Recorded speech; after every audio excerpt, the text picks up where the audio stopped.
Hello दोस्तों, आज हम एक ऐसे देश के बारे में बात करेंगे जो साउथ ईस्ट एशिया का अकेला लैंडलॉक देश है, जहां एक भी सी पोर्ट नहीं है। दुनिया में सबसे ज्यादा चावल इसी देश के लोग खाते हैं। दुनिया में सबसे सस्ती शराब इसी देश में मिलती है और 2012 में इस देश में 31 लाख टूरिस्ट घूमने आए थे, जिसकी वजह से इस देश को 2013 में यूरोपियन टूरिज्म ने बेस्ट कंट्री टू विजिट का खिताब दिया गया था। तो दोस्तों, आइए इस देश के बारे में डिटेल्स में जानते हैं। हेलो दोस्तों, मैं हूं हैदर खान और आप देख रहे हैं HRK यूनिवर्स, जहां हम अलग अलग देशों के बारे में जानते हैं। तो सब्सक्राइब कर लो। So let's go to Laos. Laos South East Asia का इकलौता लैंडलॉक देश है। लैंडलॉक मतलब वो देश जिसका बॉर्डर हर तरफ से दूसरे देशों से जुड़ा हुआ हो और इसकी कोई भी कोस्ट लाइन ना हो, यानी वो समंदर से जुड़ा हुआ ना हो। इंडो चाइनीज पेनिनसुला के दिल में बसा हुआ ये देश नॉर्थ वेस्ट में म्यांमार और चाइना, ईस्ट में वियतनाम, साउथ ईस्ट में कंबोडिया और वेस्ट और साउथ वेस्ट में थाईलैंड से अपना बॉर्डर शेयर करता है। और इंडो चाइनीज पेनिनसुला में ये देश एक मशरूम की तरह दिखाई देता है। इस देश की राजधानी और सबसे बड़ा शहर वियंटियान है। इस देश की ऑफिशियल लैंग्वेज लाओ है। अप्रोक्सीमेटली 2,36,800 स्क्वायर किलोमीटर का ये देश एरिया के हिसाब से दुनिया में 84 नंबर पर तो एशिया में 22वें नंबर पर आता है। पॉपुलेशन की बात करें तो ये दुनिया में 103 नंबर पर आता है, जिसकी आबादी 76 लाख के करीब है।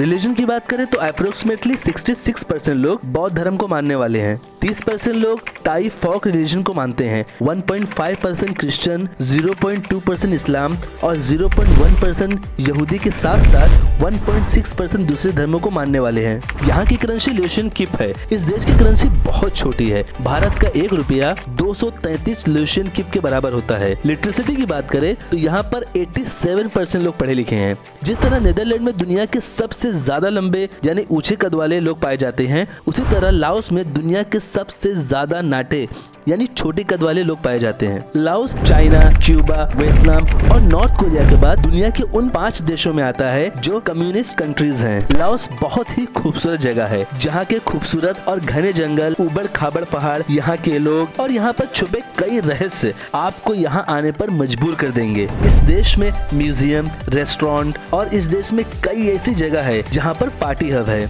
पहाड़ पर ट्रैकिंग करना, स्कूबा डाइविंग और क्यूबिंग जैसी कई सारी एक्टिविटीज आप यहाँ कर सकते हैं। इसी के साथ साथ दुनिया का सबसे ज्यादा अफोर्डेबल यानी सस्ता हॉट एयर बलून का मजा आप यहाँ ले सकते हैं, जिसकी कॉस्ट अप्रोक्सीमेटली 80 से $90 होती है, जिससे आप बहुत ही खूबसूरत नजारों का मजा ले सकते हैं। इसके अलावा लाओस को land of a million elephant के नाम से भी जाना जाता है, क्योंकि यहाँ पर हाथियों की तादाद लाखों में है। चलिए थोड़ा सा लाओस की हिस्ट्री के बारे में जान लेते हैं। लाओस की हिस्ट्री में जाएं तो 13वीं सेंचुरी से लेकर 18वीं सेंचुरी तक लैंगजंग किंगडम का राज था, जो उस वक्त साउथ ईस्ट एशिया का one of the largest kingdom में से आता था। साउथ ईस्ट एशिया के एकदम सेंटर में होने की वजह से ये ट्रेड का एक हब बन गया था और इस वजह से ये एक बहुत ही अमीर किंगडम बन गया था। लेकिन इस किंगडम में आपसी मनमुटाव के चलते लैंगजंग को 3 अलग अलग राज्यों में बांट दिया गया। लैंग प्रबंग, वेंटाइन और चंपासक 3 हिस्सों में बंटने की वजह से ये किंगडम बहुत ही कमजोर हो गया और इसका फायदा उठाते हुए 1893 में फ्रांस ने इन तीनों किंगडम पर कब्जा कर लिया और इन तीनों किंगडम पर कब्जा करके अपने अंदर ले लिया और तीनों को आपस में जोड़ दिया, जिसे आज हम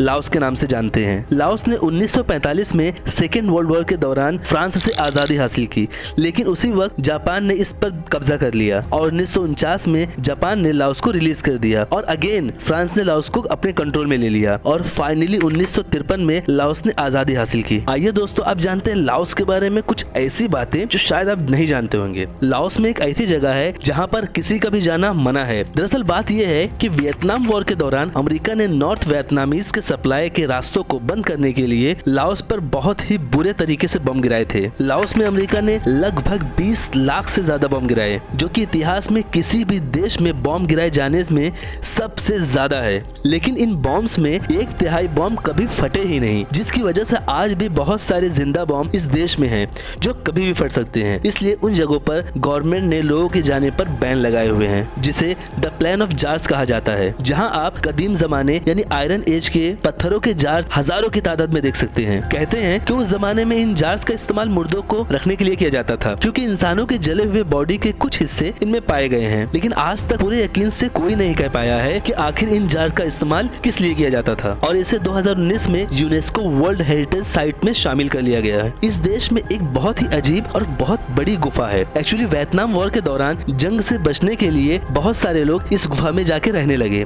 और तकरीबन 20,000 लोग इस गुफा में रहते थे। और इस गुफा को लोगों ने इस हद तक डेवलप किया कि इस गुफा में बच्चों के स्कूल, मार्केट और ऑफिसेस भी बनाई गई, यानी कि गुफा में एक पूरा शहर बना दिया गया था। दोस्तों, आपको ये बात जानकर सबसे ज्यादा हैरानी होगी कि लाओस एक लैंडलॉक कंट्री है, जो कि मैंने पहले बताया, लेकिन उसके बावजूद भी इस देश में 4000 से भी ज्यादा आइलैंड है। अब आप ये पूछोगे कि जब ये देश समंदर से कोई कनेक्शन बनाता ही नहीं है तो यहाँ आइलैंड कैसे हो सकता है? ये तो इम्पॉसिबल है। लेकिन दोस्तों, यहाँ इस देश में सब कुछ पॉसिबल है। अब मैं आपको बताता हूँ कि कैसे। एक्चुअली इस देश की सबसे बड़ी नदी मेकोंग नदी है, जो बहुत बड़ी है और सारे आइलैंड इसी नदी में मौजूद हैं। मेकोंग नदी इतनी बड़ी है कि ये अपने अंदर 4000 से ज्यादा आइलैंड समाये हुए हैं। इसी के साथ साथ अगेन एक लैंडलॉक कंट्री होने के बावजूद यहाँ पर बहुत सारे वाटरफॉल्स हैं और पूरे साउथ ईस्ट एशिया का सबसे बड़ा वाटरफॉल इसी देश में है, जिसका नाम कोनफोफेन वाटरफॉल है, जिसे the Niagara of the East के नाम से भी जाना जाता है। और ये वाटरफॉल भी मेकोंग रिवर पर ही बनता है। कुछ लोगों को शराब पीना बहुत पसंद होता है, लेकिन शराब अक्सर महंगी होती है। लेकिन जो लोग शराब पीने के शौकीन होते हैं वो यहाँ जा सकते हैं, क्योंकि दुनिया में सबसे ज्यादा सस्ती शराब इसी देश में मिलती है। और यहाँ पर आपको 1 लीटर शराब सिर्फ $1 यानी इंडियन 80 रुपयों में मिल जाएगी। इस देश में 8 से 20 साल की उम्र के दौरान हर लड़के को कम से कम 3 महीनों के लिए मॉन्क बनना पड़ता है, और वो भी इसलिए ताकि वो जिंदगी को सही तरीके से समझ सके। लग्जमबर्ग के बाद लाओस दुनिया का सबसे बड़ा सोलर सिस्टम यूज करने वाला देश है। तो दोस्तों,